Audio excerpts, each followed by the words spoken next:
우리 교회 할렐루야. 아멘. 아멘. 함께 말씀 보겠습니다. 다니엘서 3장 14절부터 30절 말씀 우리 한 절씩 교독하겠습니다. 느부갓네살이 그들에게 물어 이르되 사드락 메삭 아벳느고야 너희가 내 신을 섬기지 아니하며 내가 세운 금 신상에게 절하지 아니한다 하니 사실이냐?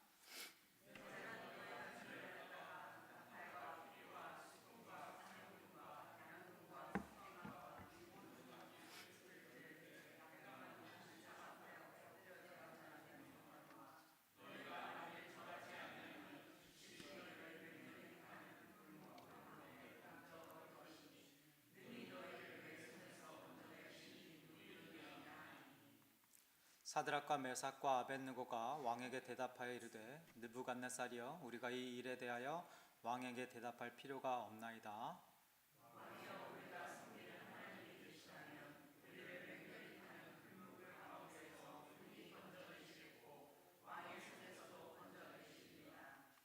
그렇게 하지 아니하실지라도 왕이여 우리가 왕의 신들을 섬기지도 아니하고 왕이 세우신 금 신상에게 절하지도 아니할 줄을 아옵소서.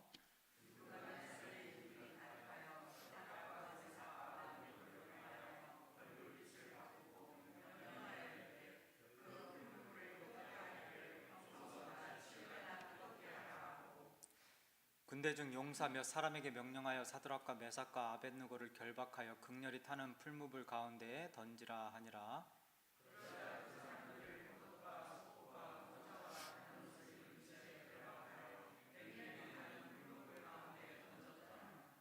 왕의 명령이 엄하고 풀무불이 심히 뜨거우므로 불꽃이 사드락과 메삭과 아벳느고를 붙든 사람을 다 태워 죽였고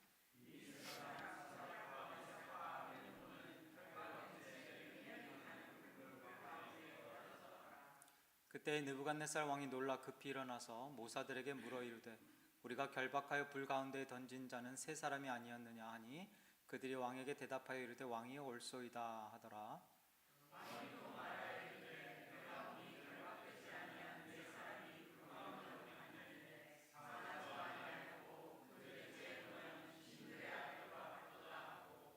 느부갓네살이 맹렬히 타는 풀무불 아귀 가까이 가서 불러 이르되 지극히 높으신 하나님의 종 사드락 메삭 아벳느고야 나와서 이리로 오라 하매 사드락과 메삭과 아벳느고가 불 가운데서 나온지라.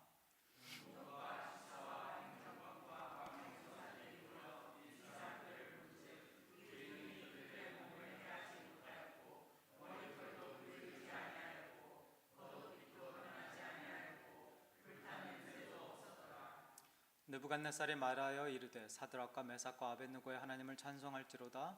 그가 그의 천사를 보내사 자기를 의뢰하고 그들의 몸을 바쳐 왕의 명령을 거역하고 그 하나님 밖에는 다른 신을 섬기지 아니하며 그에게 절하지 아니한 종들을 구원하셨도다.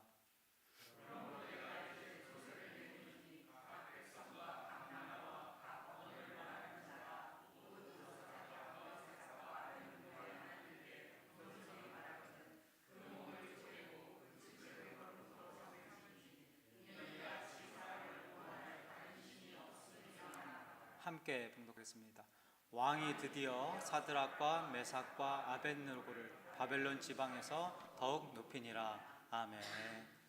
하나님 오늘 주신 이 귀한 말씀 하나님의 뜻 안에서 온전히 전하게 하시고 또 말씀 준비하는 과정 속에서 깨닫지 못한 부분도 오늘 성령님 함께 하셔서 말씀 증거하는 가운데에도 우리들에게 꼭 필요한 말씀이 있으면 전할 수 있도록 지혜를 허락하여 주옵소서.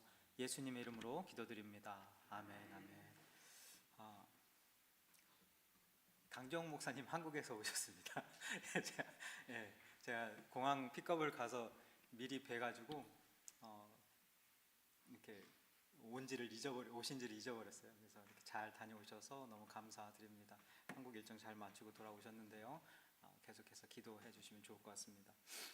오늘 헛되이 받지 말라 두 번째 시간으로 우리가 한번 말씀을 좀 더 오늘 본문 말씀 뭐 다 아는 말씀인데요. 그리 아니하실지라도 라는 제목으로 많은 목회자들이 설교를 했던 부분이고 또 저도 여러 번 많이 묵상을 했던 부분인데요. 저희가 지난주에 그 하나님께 받은 두 가지 은혜, 구원과 직분을 헛되이 받지 말라라는 바울의 권면이 담겨져 있었던 그 고린도후서 6장 1절부터 10절까지의 말씀을 보면서 하나님의 은혜를 헛되이 받지 않는 삶이 어떤 삶인지에 대해서 우리가 대략적으로 함께 말씀을 나누었습니다. 근데 오늘은 이 하나님의 은혜를 헛되이 받지 않는 삶이 어떤 삶인지, 구체적으로 그 삶을 살았던 그런 다니엘의 세 친구 이야기를 다시 한번 좀 살펴보고자 합니다. 다윗과 솔로몬의 통일 왕국 시대가 끝나고요, 이제 이스라엘이 북이스라엘과 남유다로 나누어지게 됩니다. 그러면서 이제 분열 왕국 시대가 시작이 되어지는데요. 이제 열왕기상 12장부터 그렇게 쭉 기록이 되어져 있어요. 북이스라엘은 솔로몬의 측근이었었죠. 그 여로보암으로 인해서 19대를 거치면서 호세아 왕 때인 기원전 722년에 아술에 의해서 멸망합니다. 그리고 남유다는 솔로몬의 아들이었죠. 르호보암을 시작으로 해서 20대 왕인 시드기야를 끝으로 바벨론에게 정복을 당하게 되어져요. 이때 바벨론의 포로로 잡혀갔던 이스라엘 왕국의 귀족들 중에 다니엘과 그의 세 친구들 사드락, 메삭, 아벳느고가 포함되어져 있었습니다. 그들의 원래 이름은요, 하나냐, 미사엘, 아사라였는데요, 바벨론으로 오면서 포로로 잡혀오면서 이름이 바뀌게 되어진 거죠. 다니엘서 1장에 보니까 하나님께서 그들에게 모든 학문과 재주를 남들보다 더 뛰어나게 하셨다고 기록을 하고 있어요. 그래서 그들이 포로로 바벨론에 잡혀갔음에도 불구하고 바벨론 왕뿐만 아니라 그 나라의 많은 대신들에게도 인정을 받았다라는 기록이 있습니다. 그리고 2장 끝부분에서는 그들이 바벨론의 온 도시를 다스리는 도지사의 자리까지, 그러니까 포로로 잡혀갔는데 그 나라의 도지사가 될 정도로 굉장한 지혜 그리고 재능이 있었던 사람들이 바로 다니엘의 세 친구였었습니다. 많은 사람들의 부러움을 한 몸에 받으면서요, 성공의 길을 걷고 있었던 그들에게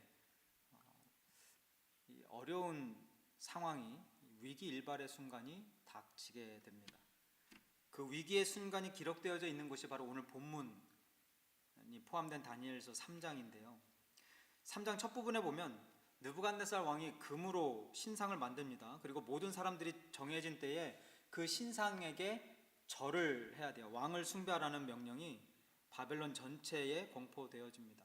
만약에 그 금 신상에게 절을 하지 않는 사람들은 누구를 막론하고 다 풀무불에 던져지는 화형을 당하게 된다고 경고의 메시지도 전해졌습니다. 하나님의 사람들이라고 일컬었던 유대인들, 특히 다니엘의 세 친구는요, 그 신상 앞에 무릎을 꿇을 수가 없었어요. 우상 숭배였기 때문입니다. 바벨론 왕의 명령에 불복종한 세 친구들을 지켜본 갈대아 사람들, 그러니까 이게 사인이 딱 오고 막 이 나팔이 불어지고 무슨 소리가 나면 금신상 앞에 절을 해야 되는데, 다니엘의 세 친구를 가만히 이렇게 갈대아 사람들이 보니까 아무것도 안 하는 거예요. 이거 이상하다. 꼭 그런 사람들이 있죠. 그래서 고자질을 하게 됩니다. 그래서 왕에게 가서 고자질을 해요. 12절입니다. 오늘 본문에는 없었죠. 이제 몇 유다 사람 사드락과 메삭과 아벳느고는 왕이 세워 바벨론 지방을 다스리게 하신 자이거늘, 왕이여, 이 사람들이 왕을 높이지 아니하며 왕의 신들을 섬기지 아니하며 왕이 세우신 금신상에게 절하지 아니하나이다. 그러니까 이 사실을 알게 된 왕이 가만히 있을 수가 없었습니다. 그래서 세 친구들을 불러요. 그리고 자초지정을 물어본 후에 그들의 잘못을 만회할 기회를 줍니다. 14절과 15절에 느부갓네살이 그들에게 물어 이르되 사드락, 메삭, 아벳느고야, 너희가 내 신을 섬기지 아니하며 내가 세운 금신상에게 절하지 아니한다 하니 그게 사실이냐? 그러면서 15절에 이제라도 너희가 준비하였다가 나팔과 피리와 수금과 사면금과 양금과 생황과 및 모든 악기 소리를 들을 때에 내가 만든 신상 앞에 엎드려 절하면 좋거니와, 너희가 만일 절하지 아니하면 즉시 너희를 맹렬히 타는 풀무불 가운데 던져 넣을 것이니 능히 너희를 내 손에서 건져낼 신이 누구이겠느냐 하니. 여러분, 여기 15절 앞에 이제라도, 이게 무슨 뜻입니까? 그러니까 느부갓네살 왕이 그들에게 살 수 있는 기회를 주고 있는 거예요. 그냥 바로 풀무불에 던져도 되었던 상황이지만 왕은 그들에게 은혜를 베풀고 있는 것입니다. 이거 하나님의 은혜라고 보여줄 수도 있는 순간이었어요. 바벨론의 포로로 잡혀왔음에도 불구하고 바벨론 왕과 대신들에게 인정을 받으면서요, 도지사의 자리까지 올라온 그들의 모든 성공과 번영의 길을 지킬 수 있는 어떤 마지막 기회였다는 것입니다. 더 나아가서 자기가 쌓아온 어떤 재물이나 명성과 그것보다도 더 중요한 그들의 목숨 또한 지킬 수 있는 그런 절호의 기회였습니다. 이제라도, 지금이라도 우상에게 그냥 절해라, 숭배해라. 안 믿어도 되지 않냐. 그냥 사람들이 보고 있으니까, 너 시기 질투하는 사람들이 있으니까, 너 싫어하는 사람들이 있으니까 그냥 절하는 척만이라도 해라. 그럼 내가 너 살려줄게. 그냥 눈 한번 딱 감고 네 알겠습니다, 느부갓네살 왕, 알겠습니다, 이거 한마디면 됐었어요. 그럼 모든 거 다 지킬 수 있었다는 얘기입니다. 이 간단한 대답 한마디면 그들의 모든 것을 지킬 수 있는 그 마지막 기회 앞에 지금 세 친구가 서 있는 것입니다. 여러분은 이런 상황이 닥친다면 어떻게 하시겠습니까? 어떻게 하셨습니까? 지금까지 신앙생활을 하다 보면 우리들에게도 이런 기회의 순간처럼 여겨지는 일들이 올 때가 많이 있어요. 하나님 한 번만 외면하면 많은 이익을 얻을 수 있고, 세상에게 무릎 한 번만 꿇으면 내가 쌓아온 많은 것들을 지킬 수 있는 그런 상황들이 우리들 앞에 펼쳐질 때가 있다는 것입니다. 여러분, 그런데 느부갓네살 왕이 베푼 이 기회의 순간으로 보여지는 이 것이 그 세 친구들에게는 사실상 기회의 순간이 아니라 무슨 순간이에요? 위기의 순간이었어요. 그러니까 세상 사람들이 볼 때에는 느부갓네살 왕의 이 은혜의 권면, 우상 섬겨, 하나님 버려, 네 것 챙겨, 한 번 더 기회 줄게, 이런 말들이 자기의 모든 것을 지킬 수 있는 기회의 순간처럼 보여질 때가 있다라는 이야기예요. 그러면서 우리는 이것이 하나님의 은혜인가 보다, 하나님께서 나에게 주는 마지막 기회인가 보다, 나를 살릴 수 있고 나의 모든 것을 지킬 수 있는 이 은혜를 바벨론 왕을 통해, 이 세상을 통해 나에게 다시 한번 주는구나, 이렇게 오해하고 착각할 수도 있다는 얘기예요. 그런데 성도들은요, 하나님의 백성들은, 하나님의 자녀들은 이것이 기회의 순간이 아니라 유혹의 순간이라는 것을 알아요. 할렐루야. 안 되니까요. 저만 알아요? 아니에요. 놀라서 기침하시잖아요. 그죠? 다 안 되니까요. 느부갓네살 왕이 그들에게 은혜의 탈을 쓰고 내민 이 기회의 손길이 성도들 눈에는 유혹의 손길, 시험의 손길로 보여진다라는 겁니다. 사탄이 아담과 하와를 시험한 것 같이, 욥을 시험하고 예수님까지도 시험한 것 같이요, 세상은 끊임없이 성도들의 신앙을 유혹하고 시험합니다. 내 신앙의 실체가 드러나게 되는 순간들이 찾아온다라는 거예요. 너 한 번만 눈 감고 하나님 버리면 성공할 수 있어. 너 한 번만 세상의 손길에 예스하면 너 재산 지킬 수 있어, 불릴 수 있어. 하나님 한 번만 부인하면 너 목숨 건질 수 있어. 나를 지키기 위해 신앙을 버리느냐, 아님 신앙을 지키기 위해 나를 버리느냐. 여러분, 이거 중요한 질문 아니겠습니까? 여러분은 여러분을 지키기 위해 신앙을 버리겠습니까? 아니면 신앙을 지키기 위해 여러분을 버리시겠습니까? 쉽지 않은 질문이죠. 세상으로부터 오는 이 보암직도 하고 먹음직도 한 이 달콤한 유혹들이 때로는 나의 모든 것을 지켜주는 유일한 길처럼 보여지지만은요, 막상 그 유혹의 길을 걷게 되면 결국 그 길은 우리의 영혼을, 우리의 신앙을, 하나님과의 관계를 무너뜨리는 길이 되어진다는 것을 깨닫게 되어집니다. 느부갓네살 왕이 다니엘의 세 친구에게 제안한 그 말이 그들을 살리는 말이 아니라 죽이는 말이라는 사실을 그들은 확실히 알고 있었어요.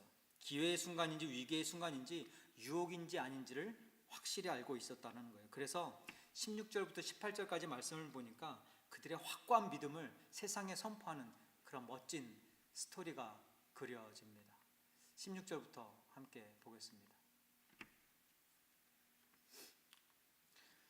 사드락과 메삭과 아벳느고가 왕에게 대답하여 이르되 느부갓네살이여, 우리가 이 일에 대하여 왕에게 대답할 필요가 없나이다. 왕이여, 우리가 섬기는 하나님이 계시다면 우리를 맹렬히 타는 풀무불 가운데서 능히 건져내시겠고 왕의 손에서도 건져내시리이다. 함께 봉독하겠습니다. 그렇지 아니하실지라도 왕이여, 우리가 왕의 신들을 섬기지도 아니하고 왕이 세우신 금신상에게 절하지도 아니할 줄을 아옵소서. 아멘. 너무 멋진 믿음 아닙니까? 그렇죠? 17절에 능히 건져내시고, 그러니까 우리가 섬기는 하나님이 계시는데, 이게 계시다면 이게 의문의 질문이 아니죠. 계시는 것이 확실한데 그 하나님께서 계시다면, 살아계시다면, 역사하신다면 우리를 맹렬히 타는 풀무불 가운데 넣어도 능히 하나님께서 나를 건져내시겠고 왕의 손에서도 건져내시리이다라는 이 말. 내 상황이 지금 어렵더라도 뭐 물질의 문제, 건강의 문제, 여러 가지 문제들이 나를 위협한다 할지라도 나는 절대로 하나님께 예배드리는 시간, 기도하는 시간, 말씀 묵상하는 시간, 복음을 전하는 시간을 포기하지 않겠습니다. 왜냐하면 하나님께서 나를 그 어려운 상황 속에서 건져내실 것을 믿기 때문입니다. 멋진 믿음이죠? 얼마나 멋진 믿음이에요. 이런 믿음 성도들에게 필요합니다. 저와 여러분들에게 필요해요. 그런데 이 믿음의 단계에만 머물러서는 안 되는 거예요. 왜냐하면 17절에서 보여지는 이 세 친구의 믿음은요, 사실 종교적 믿음과 별반 다를 바 없는 그런 믿음이기 때문에 그래요. 좋은 결과를 기대하는 조건적 믿음이기 때문이라는 것입니다. 하나님, 제가 진짜 어렵거든요. 진짜 살기 힘들거든요. 정말 견디기 힘들고 어떻게 할 줄 모르겠거든요, 하나님. 그럼에도 불구하고 제가 하나님 버리지 않고 있잖아요. 제가 지금 신앙생활 열심히 하고 있잖아요. 제가 지금 포기하지 않고 있잖아요. 하나님 앞에 열심히 기도하고 하나님 앞에 열심히 말씀 묵상하고 하나님 복음 전하려고 열심히 살고 있잖아요. 이렇게 힘들고 어려운데도 그렇게 하고 있잖아요. 하나님 나를 버리고 있잖아요. 신앙을 지키려고 이만큼 열심히 섬기고 있으니까 제가 필요한 거 채워주시고요, 꼬인 거 풀어주시고 막힌 거 뚫어주시고 닫힌 건 열어주실 줄 믿습니다. 여러분, 이거 좋은 믿음 같죠? 맞아요. 필요해요. 우리 성도들에게 우리가 때때로는 이런 조건적 믿음도 필요해. 종교적 믿음과 같은 거 필요하단 말이에요. 근데 여기서 머무르면 안 된다는 얘기예요. 신앙생활의 기간이 믿음의 성숙도와 비례하는 것은 절대로 아닙니다. 그러니까 오래 신앙생활 한다고 믿음이 성장하고 커지는 게 아니다라는 거예요. 그러나 하나님이 살아계시고 지금도 역사하시며 이 땅을 그의 뜻대로, 그의 섭리대로 이루어 나가고 계신다는 것을 믿고 있는 성도라면 이 조건적 믿음의 단계에만 머물러 계시면 안 되는 것 아니겠습니까? 이 조건적 믿음, 종교적 믿음의 단계를 뛰어넘는 그 성숙한 믿음, 무조건적 믿음을 세 친구들이 18절에서 보여주고 있는 거예요. 아까 봉독했었죠. 그렇게 하지 아니하실지라도 왕이여, 우리가 왕의 신들을 섬기지도 아니하고 왕이 세우신 금신상에게 절하지도 아니할 줄을 아옵소서. 하나님이 우리를 그냥 풀무불에서 죽게 하실지라도, 우리가 쌓아놓은 모든 것을 다 잃어버린다 할지라도, 필요한 것이 채워지지 아니하고 꼬인 것이 풀리지 아니하고 막힌 것이 뚫리지 않고 닫힌 문이 열리지 않는다 할지라도, 하나님, 아니 왕이여, 세상이여, 사탄아, 우리가 너희 같은 것들을 섬기겠느냐. 할렐루야. 네, 이거예요. 어린 반푼어치도 없는 소리 하지 말라.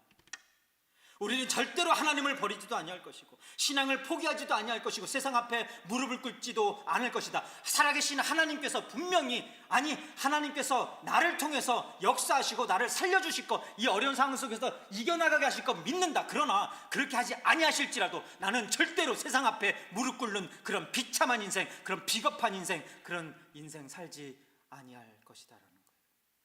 은혜를 헛되이 받지 않는다는 것이 이런 것 아니겠습니까? 여러분, 혹시 이곳에 특별히 이런저런 모양으로 이런 위기의 순간을 경험하고 계시는 분이 계시다면 세상에게 담대하게 선포하세요. 나의 하나님께서 이 위기의 순간들을 해결해 주실 것을 나는 믿는다. 그러나 하나님께서 그렇게 해주시지 않는다 할지라도 나는 절대로 세상 앞에 무릎을 꿇지 않을 것이다. 환경과 상황이 나를 궁지에 몰아넣고 끊임없는 겁박과 협박이 나를 괴롭힌다 할지라도 나는 절대로 하나님을 외면하지 않을 것을 세상은 알지어다. 성도는 세상에 뭐로 살아요? 떡으로 사는 게 아니라 뭐로 살아요? 하나님의 말씀으로 산다는 것을 세상은 알지어다. 이거 선포하시는 거예요. 이런 어려운 상황 속에서 죽음 앞에서 선포하는 이 선포가 진정한 믿음의 선포인 줄 믿습니다.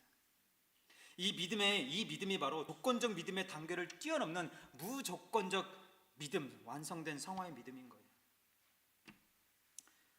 이 그리 아니하실지라도의 이 무조건적 믿음, 여러분 이 믿음 가지고 신앙생활하고 살아가면요 겁나는 게 없는 거 아세요? 무서운 게 없어요. 두려운 게 없어요. 모든 거 다 하나님한테 맡겨놓으면 일단 뭐가 편해요? 마음이 편해요. 이 짐, 수고하고 무거운 짐 어리로 갖고 오라고 하셨어요. 다 내게로 가지고 오라고 하신 예수님께로 하나님께로. 그게 바로 이거예요. 그냥 무조건적 믿음.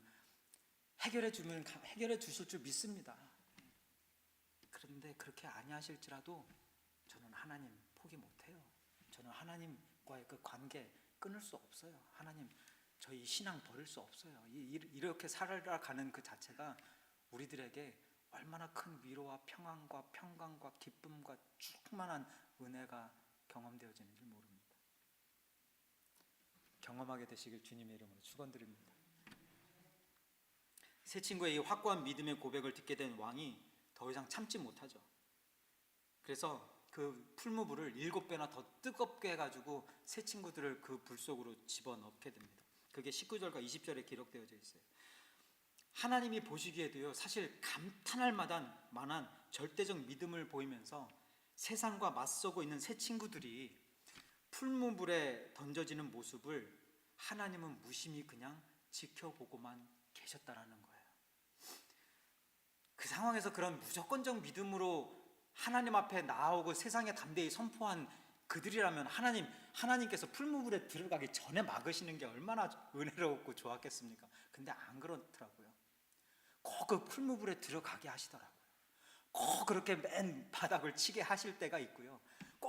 그러니까 막힌 길, 오도 가도 못하는 그 길에 막다른 골목길에 딱 쓸 수밖에 없는 그 순간까지 하나님은 우리를 내모르실 때가 있다라는 거예요.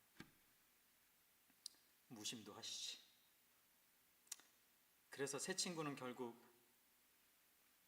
우상 숭배를 하지 않았음에도 믿음을 지켰음에도 그 대가로 활활 타는 풀무불 속으로 들어가게 됩니다.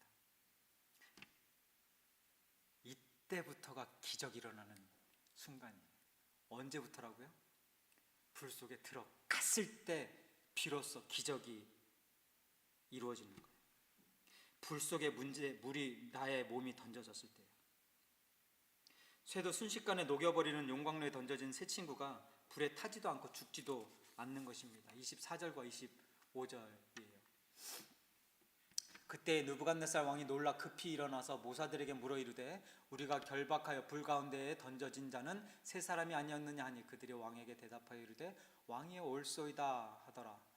왕이 또 말하여 이르되 내가 보니 결박되지 아니한 네 사람이 불 가운데로 다니는데 상하지도 아니하였고 그 넷째의 모양은 신들의 아들과 같도다. 이 구절을 보면서 제가 기적에 대해서 깨닫게 된 것이 한 3가지 정도가 돼요. 하나는 기적은 믿음을 지켰을 때 일어나는 거고요. 또 다른 하나는 기적은 세상의 상식과 방식을 뛰어넘었을 때 이루어지는 거고요. 그리고 기적은 불 속에 들어갔을 때 비로소 경험하게 되어집니다. 다시 말해서 하나님을 위해 생명을 버렸을 때 무슨 기적을 경험하게 됩니까? 부활의 기적을 경험하게 된다라는 거예요. 이런 성숙한 믿음, 무조건적 믿음을 가진 진정한 성도들이 경험하게 되어지는 기적인 것입니다. 이제 새 친구가 믿음을 지키면서 목숨을 포기한 결과가 기록되어져 있는 28절부터 30절까지의 말씀을 보면서 믿음을 지킨 결과 3가지를 잠시 나누고 말씀 마무리 짓겠습니다. 자, 그렇게 믿음을 지켰어요. 그리고 풀무불에까지 던져지게 되고 기적을 경험하게 됐어요. 그러고 났더니 이런 결과가 있는 거예요. 첫 번째는 느부갓네살이 하나님을 찬양하게 됐다는 겁니다. 28절, 느부갓네살이 말하여 이르되 사드락과 메삭과 아벳느고 하나님을 찬송할지로다. 느부갓네살 왕이 하나님 믿는 사람입니까? 아니죠. 안 믿는 사람이에요. 근데 하나님을 어떻게 했다고요? 찬송하게 되어졌다.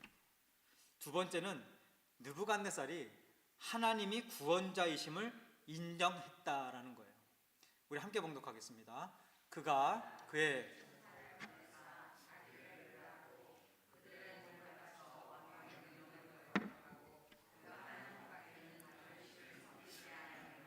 그에게 절하지 아니한 종들을 구원하셨도다.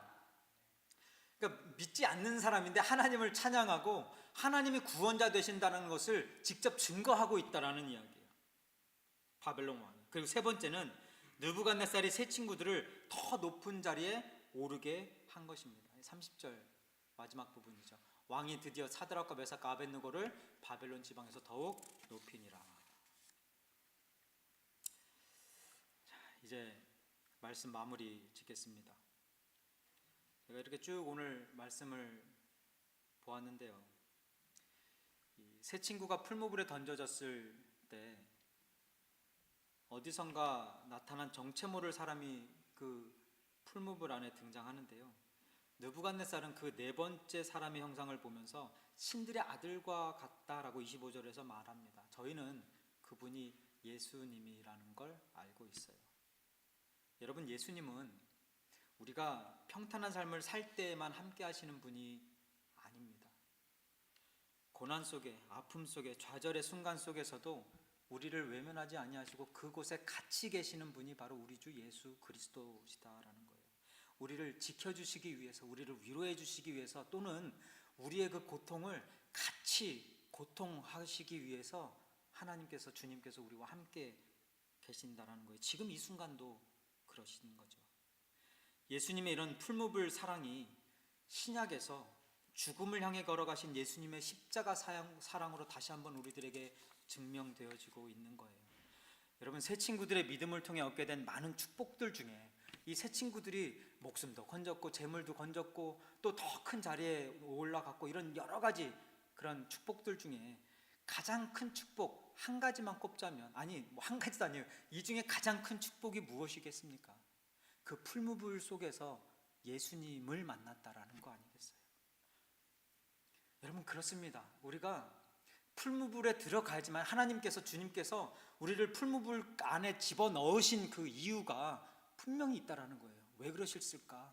왜 지금 하나님께서 나에게 이런 상황과 이런 환경, 이런 풀무불과 같은 죽을 것만 같은 견딜 수 없는 이런 고통 가운데 왜 나를 내몰으셨을까? 잔인한 하나님, 나쁜 하나님, 나를 이해하지 못하는 하나님, 사랑이 없는 하나님, 그래서가 아니라 그 사랑의 하나님, 우리를 너무너무 사랑하시는 그 하나님께서 누구를 만나게 해주시기 위해서요?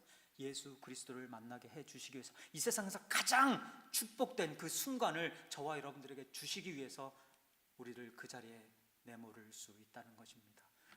오늘 다니엘의 세 친구가 풀무불 속에서, 그 뜨거운 불 속에서 만난 그 예수님, 여러분이 지금 어떤 상황과 환경에 처해 있을지 모르겠지만 혹시라도 여러분 중에 그런 어려운 풀무불과 같은 그런 상황에 있는 분이 계시다면 그 안에서, 그 환경과 상황 속에서 예수님 만나게 되시는 축복이 우리 바인교회 저와 여러분들에게 넘쳐나기를 주님의 이름으로 축원드립니다.